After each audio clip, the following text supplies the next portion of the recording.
Assalamualaikum warahmatullahi wabarakatuh.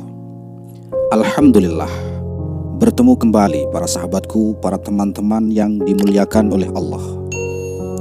Kajian kali ini kami akan menceritakan kisah penggali kubur yang berzina dengan mayat di zaman Rasulullah SAW. Dikisahkan ada seorang pemuda Madinah yang pekerjaannya itu sebagai penggali kubur. Pemuda ini juga mempunyai kegemaran lain. Dia juga gemar mencuri barang-barang berharga yang dikuburkan bersama mayat. Tindakan ini dilakukan ketika keluarga jenazah meninggalkan kuburan. Dia gali kuburan itu kembali untuk mengambil barang-barang berharga yang ikut dikuburkan bersama mayat.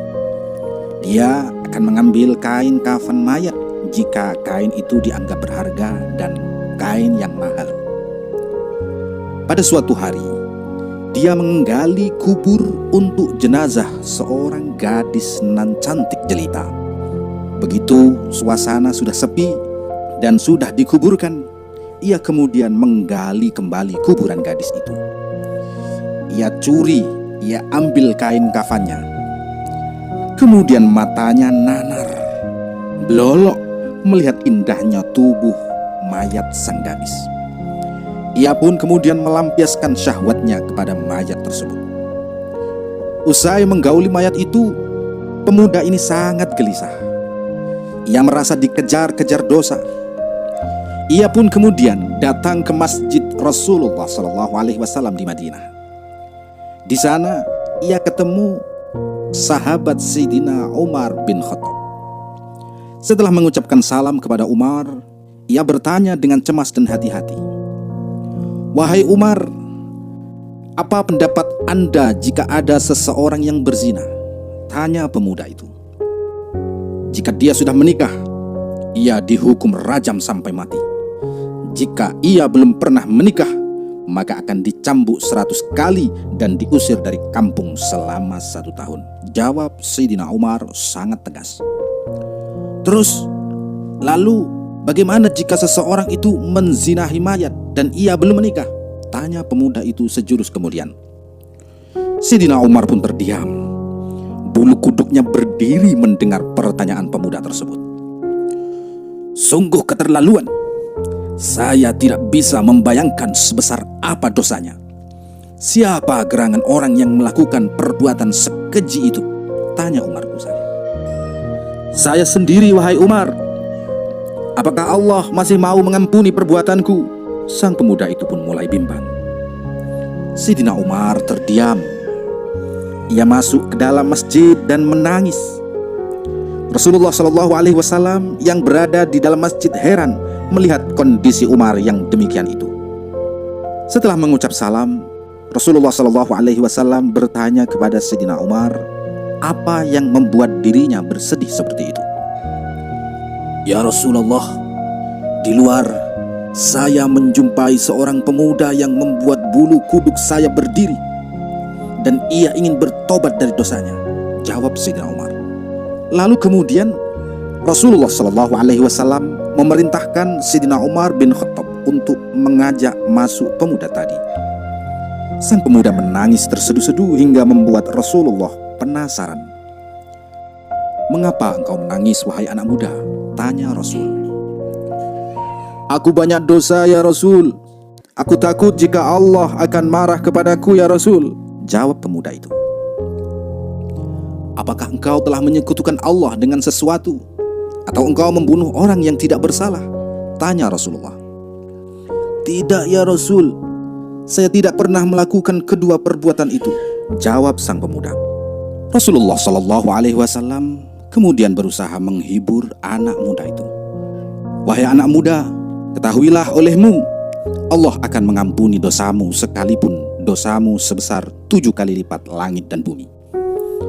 Apakah dosamu sebesar Ummul Kursi?" Tanya Rasulullah. "Lebih besar dari itu, ya Rasul." Jawab pemuda itu. "Apakah sebesar Arash?" Tanya Rasulullah penasaran. "Saya kira lebih besar dari itu, ya Rasul." Jawab sang pemuda di tengah isak tangisnya.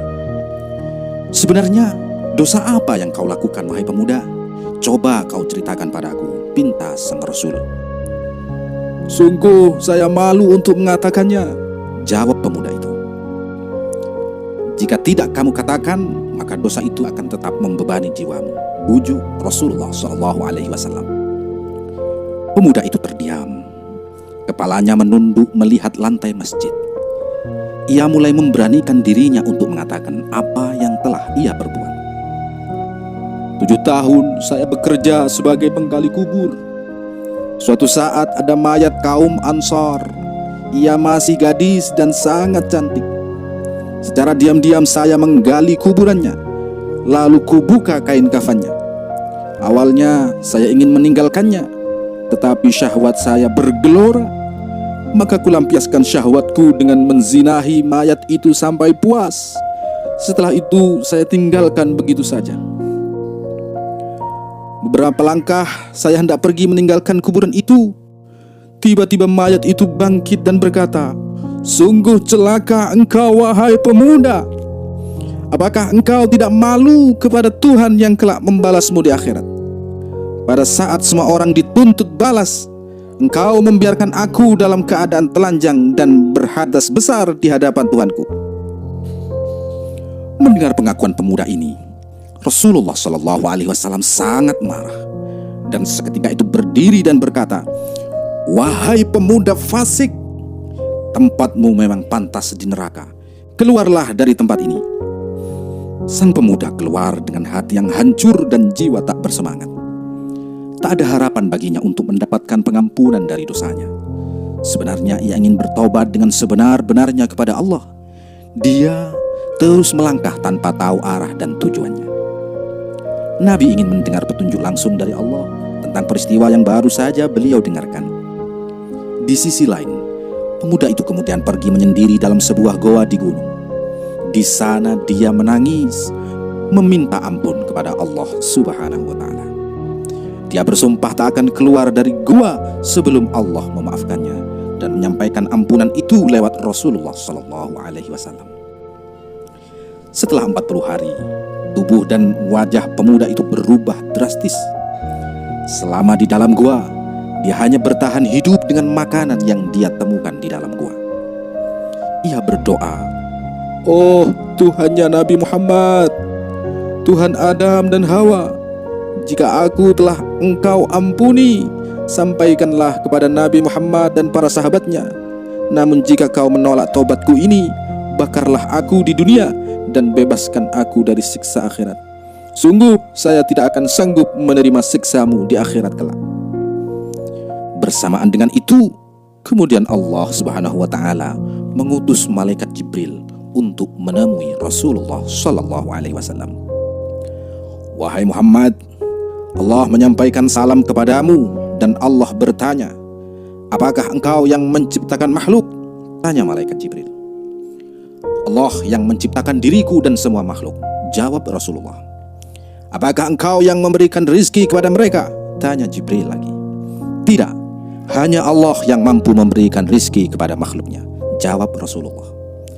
"Apakah engkau yang menerima taubat mereka atau engkau yang menghukum mereka atas dosa-dosa mereka?" Tanya lagi malaikat Jibril. Rasulullah pun menjawab, "Maha suci Allah yang maha memberi pengampunan." "Wahai Muhammad, Allah berfirman, maafkanlah hambaku karena aku telah mengampuninya," kata malaikat Jibril. Lalu turunlah ayat, "Walladzina idza fa'alu fahishatan aw zalamu anfusahum dzakarullaha fastaghfaru lidhunubihim wa man yaghfiru dzunuba illallah wa lam yusirru ala ma fa'alu wa hum ya'lamun."